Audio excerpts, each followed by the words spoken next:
Praise the lord. ఈరోజు దేవుని వాగ్దానము, ప్రభువా నా దేవా, నా ఎడల నీవు చూపిన కృప అధికమైనది. పాతాళపు అగాధము నుండి నా ప్రాణమును తప్పించి ఉన్నావు.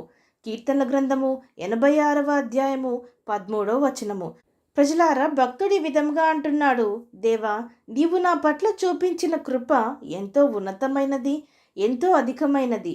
ఎందుకనగా పాతాళమునకు జారిపోవలసిన నన్ను, నా ప్రాణమును నీవు తప్పించి ఉన్నావు అని. ప్రజలారా, మనము దేవుని యొక్క మహాకృప ద్వారా జీవించుచున్నాము. ఆయన యొక్క కృపను తలంచుకొని, ఆయన మన పట్ల చేసిన మహోపకార్యములను బట్టి, ఆయన మనల్ని నడిపించుచున్న విధానమును బట్టి మనము దేవునికి అనుదినము కృతజ్ఞతాస్తులు చెల్లింపక ఉండలేము. కోడి తన రెక్కల క్రింద తన పిల్లను దాచినట్లు మన దేవుడు మనల్ని ప్రమాదముల నుండి, ఆపదల నుండి, కీడు నుండి, దుష్టత్వము నుండి రక్షించుచున్నాడు. పక్షిరాజు తన రెక్కల మీద తన పిల్లలను మోయునట్లు దేవుడు మనల్ని అనుదినము మోయిచున్నాడు. ప్రజలారా, మునుపు మనము దేవుడు ఎవరో తెలియక, నిజమైన దేవుడు ఎవరో తెలియక, అందరి వంటి లోక సంబంధమైన బ్రతుకులు బ్రతికిన వారము. ఒక గురి గమ్యము లేక జీవించిన వారము.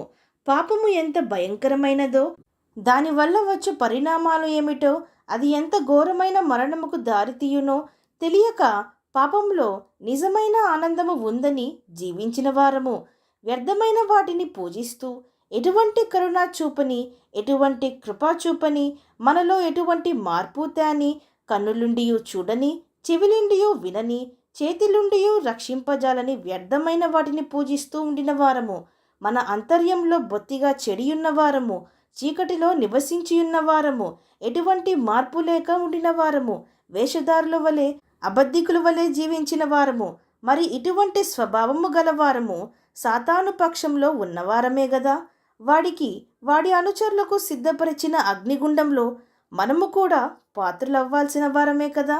ఎవరూ బయటికి రప్పించలేని ఆ చీకటి అగాధమునకు బలి అవ్వాల్సిన వారమే కదా. అయితే వాటికి అప్పగింపని మన దేవునికి, అతి భయంకరమైన పాతాళపు అగాధం నుండి కాపాడిన మన దేవునికి స్తుతియు, మహిమ, ఘనత కలుగునుగాక.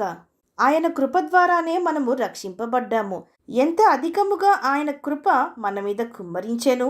ఇజ్రాయేలు స్వాస్థ్యము కాని అన్యులమైన మన మీద తన కృపను కుమ్మరించి, ప్రభువైన యేసుక్రీస్తు ద్వారా ఆధ్యాత్మికంగా తన సొంత బిడ్డలుగా, సొంత స్వాస్థ్యముగా చేసుకొని, తన అరచేతుల మీద చిక్కుకొని తన కృపచేతనే మనల్ని సంరక్షిస్తున్నాడు.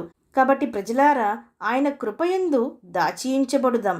ఆయన బిడ్డలుగా ఉండి ఆయన ప్రేమను అనుభవించున్నట్లు మనము ఆయన మాట విని జీవించే వారముగా ఉందాం.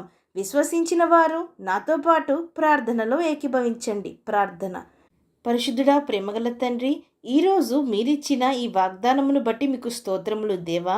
మేమేమయ్యున్నామో అది కేవలము మీ కృప వలనే అయ్యున్నామని తెలుసుకొనున్నట్లుగా మాకు సహాయము దయచేయమని వేడుకుంటూ, మేము అనుభవిస్తున్న రక్షణ, స్వాతంత్ర్యము, సమృద్ధి, సమాధానము, స్థిరత్వము కేవలము మీరు మమ్మను దీవించుట వలనే, మమ్మను ఆశీర్వదించుట వలనే, మీరు అందించిన రక్షణ భాగ్యం వలనే, మా ఎడల మీరు చూపిస్తున్న ధారాళమైన కృప వలనే అని ఎరిగి, దేవా మేము ఎల్లప్పుడూ మీకు కృతజ్ఞులమై ఉండున్నట్లుగా మాకు సహాయము దయచేయమని వేడుకుంటూ, సమస్త మహిమాగాంతులు మీకే చెల్లిస్తూ ప్రభువైన యేసుక్రీస్తు నామం పేరట అడిగి వేడుకొంచున్నాం పరమ తండ్రి. ఆమేన్.